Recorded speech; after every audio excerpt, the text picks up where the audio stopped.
Alors, tu sais de la chronique, à part je me tape sur la gueule? Le Bear Fever. OK.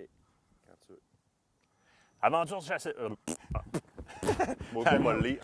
Tu veux-tu de la. Lui, c'était-tu une mouche? là? Ouais, mais c'est juste la plus grosse. Aventure chasse-pêche, cette semaine, on s'adresse à un sujet particulier qui est d'envergure pan-québécoise. On parle de sociologie animalière, plus particulièrement avec notre expert, Michel Terrien. Comment ça va? Ça va bien, toi? Yes, sans farce, écoute, on parle régulièrement du buck fever, qui est un phénomène qui affecte nos chasseurs dans le bois. Ça arrive régulièrement. Il y a un nouveau terme là, qui commence à prendre de l'ampleur. Là. Puis là, on ne parle pas des Bruins de Boston, là. On va parler du bear fever.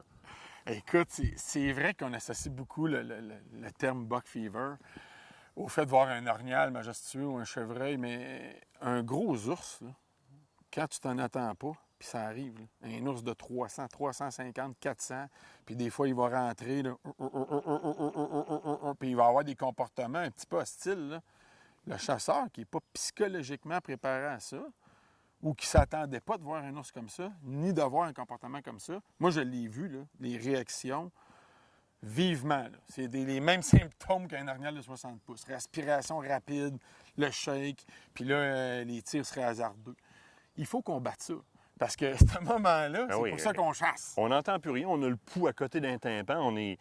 Puis, écoute, je l'arrêterai avant qu'on aille dans les moyens pour te demander ce qui suit. Oui, ça arrive sur des chasseurs qui sont expérimentés sur le terrain, qui voient un gros ours débarquer.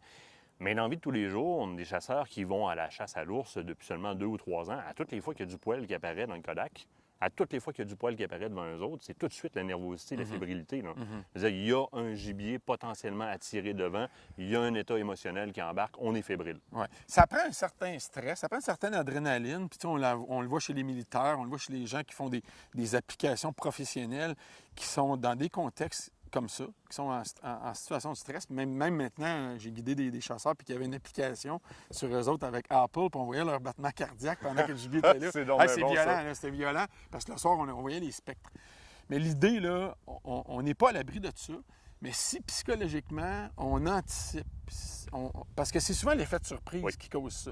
Fait que le chasseur qui est dans l'attente, il faut qu'il se dise, l'ours, parle de parler. À la limite, il peut monter dans mon arbre, puis il peut redescendre. Comment je vais composer avec ça? Il faut que tu te prépares mentalement. C'est comme un match de hockey, c'est comme les gens qui font du sport d'élite. Quand il arrive un gibier comme ça, c'est une situation qui n'arrive pas souvent. Fait que c'est normal qu'on se dise, oh, OK, il ne faut pas que je manque mon coup.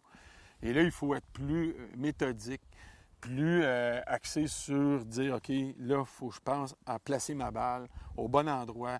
Laisse faire les caractéristiques de l'animal, laisse faire son comportement, fais juste te concentrer. Les poumons sont là, dès qu'il va m'offrir une chance. Et la respiration.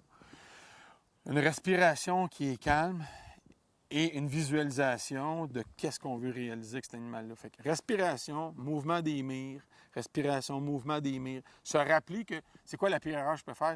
C'est d'aller propulser la détente trop vite. Fait qu'on s'en va vers la tâche.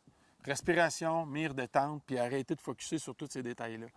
Fait que si on le fait d'avance, puis on se le répète, à la limite, on l'écrit dans la cache, là, les 3 consignes, respiration, mire, détente, puis anticipation d'une situation qui était imprévue, bien, je pense déjà en partant, on s'est préparé à toute forme de scénarisation qui peuvent arriver. Puis c'est pour ça qu'on chasse. C'est pour en vivre des moments de même. Tu sais. Oui, mais en même temps, comme tu dis, on veut se responsabiliser face à l'action qu'on pourrait porter. Responsabiliser. Et voilà. Le mot est là. On dit respiration. Oui. On se calme. On se calme. Focus. Exact. Analyse la biologie de l'animal et non pas du comportement pour tirer au bon endroit. Et dans le doute, on s'abstient. Exactement. Il va revenir peut-être. Michel Terrien, un gros merci. Ça fait plaisir. Fluide, ça.